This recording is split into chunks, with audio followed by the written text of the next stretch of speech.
This is Lachlan Arts with Context News, reporting from La Bourget here in Paris for the negotiations, the completion of negotiations here at COP21. And we will be bringing you the story that no one else will be, which is what it will take to bridge the significant gap between where this agreement leaves us and ensuring a future of sustainability.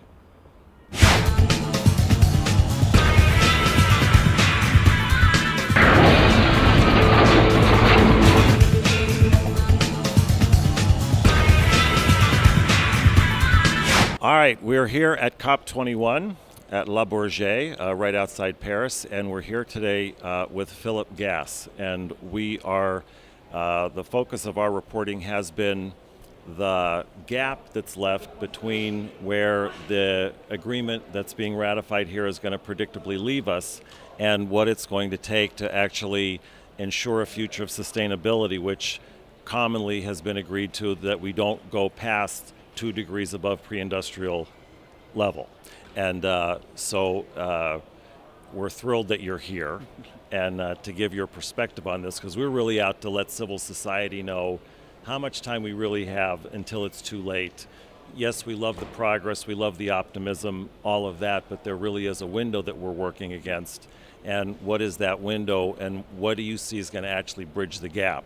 So if you could just introduce yourself, give us a little bit about your background, your work, and again, thank you for being with us. My name is Philip Gass. I'm with the International Institute for Sustainable Development. I've been working on sustainable development for about 8 years. I've attended a few COPs before. I was at the COP in Copenhagen a few years ago. I was in Lima last year and here this year. And I think that in relation to your question, what we're dealing with this year that's new is that all countries have started to take on commitments. All of these INDCs that we're seeing, you know what, it's maybe not going to come out exactly as they're written, and there's certainly a big gap left to go. But I think that it is a good show of motivation that all these countries are making commitments. And what we're going to have to determine here is how we bind those together in a legal agreement, and also getting from where we are now with these INDCs to closing that 2-degree gap. And I think that that's a key issue they're going to have to sort out to ratchet up motivation over the course of the next few years to get to exactly where we need to go. Right. So for example, when I was listening to the opening remarks yesterday from different leaders of the countries, and you heard the China, what they said was that they were going to I think what they said was that they were going to work so that their emissions peaked by 2030 and then started to decline. Yeah. But if you look at the White House report, what they say is that the emissions have to peak somewhere within the next 10 years and then to start to decline. So you hear things like that, and I think the normal person, just really wants to know, okay, that's great that that's happening, but is that going to be enough? And if it isn't, what are we going to do about it? Yeah. And and I also have heard the representatives from the UNFCCC, and also hold on one second. Thanks. Sorry. So I've heard both from the representatives here at this COP21, for example, the co-chair, also the co-chair that we interviewed of last year's COP, saying that, that this really is about, as you say, collaboration, getting everyone together and coming up with something that's more of a beginning than an ending. Mm-hmm. And that the United Nations or the governments really are not going to be the ones to close the gap to actually end the crisis in time, that's going to come from civil society. So do you see that as well, or what do you see in terms of the gap? Who is going to be the ones to close it? I think that it's got to be an effort of everybody, and that includes governments, it includes civil society, it includes companies that are willing to make investments in clean energy. I think that's a very important part of it as well. We've got this $100 billion per year target for climate financing that we've got to meet, and it's not that any one party can do it on their own. And I think that what civil society provides is it helps to shine a light onto these issues and not allow countries who may not be right up front and wanting to do the absolute most that they can to kind of pressuring them to do it. Right. And I think that we saw that with the even when the climate march was canceled, you still saw all these people putting their shoes out there as a sign that we're not going away and we're not going to stop. And I think that that's an important role that civil society plays.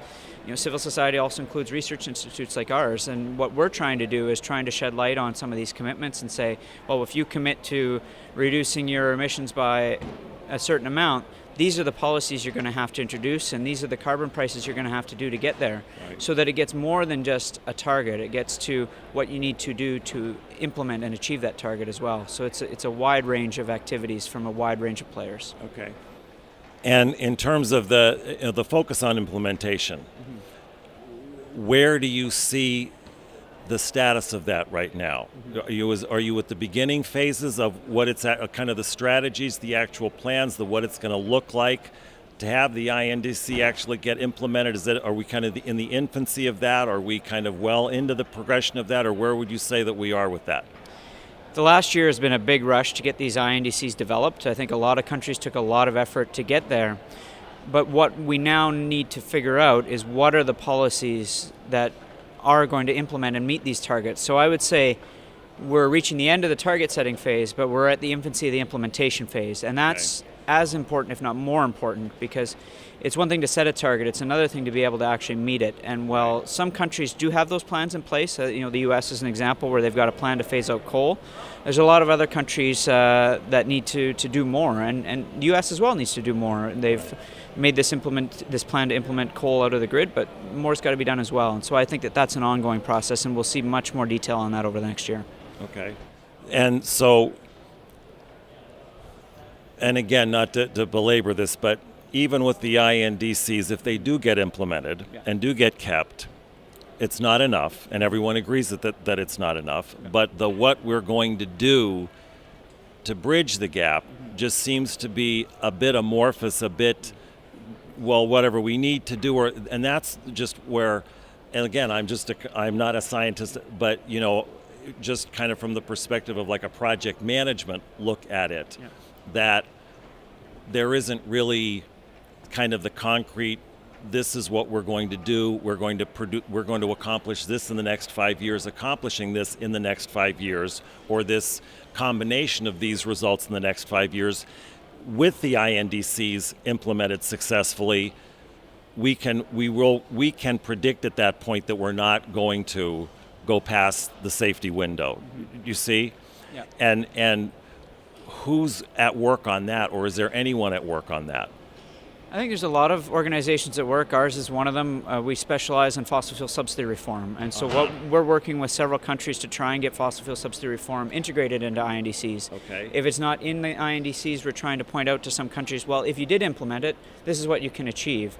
And so I think that that's one way to get to ratchet up the ambition that you're talking about. Right now, just going back to fossil fuel subsidies, only 13 INDCs include efforts to reduce fossil fuel subsidies. There's a lot more countries that are subsidizing fossil fuels that we think could take that up.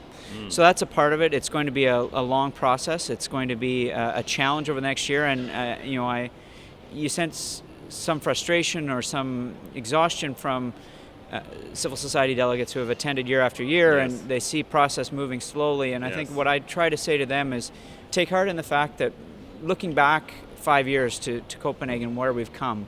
In Copenhagen, you had the developed countries taking on targets, and you had a list of actions from developing countries. Now, well over almost 150 countries have INDCs, so they have something. And so I think that we always want to move faster. We need to move faster. But I think we also need to, take a little solace in how far and how fast we have moved. And not stop pushing. It's like every year you run a marathon, and then you get to the end of it, you get an agreement at the COP to just run another marathon. And so it's exhausting, it's tiring, but it is having results. And I think that civil society, I would suggest, needs to not lose hope. Yesterday was a good day in that with all these leaders here, we had some motivation, we got some of these announcements, and I think it's really positive to see. I come from Canada, and it was really positive to see, for example, Canada committing $30 million to the Least Developed Countries Fund and trying to set a positive tone, and other countries have done so as well. And that's really positive to see, but what we need to make sure is that it translates from commitments into an agreement at the end of 2 weeks. Okay, great. And I know there's some talk in the conference that the thing that would make the biggest difference in terms of bridging the gap would be a universal carbon tax. okay? And what's your view on that?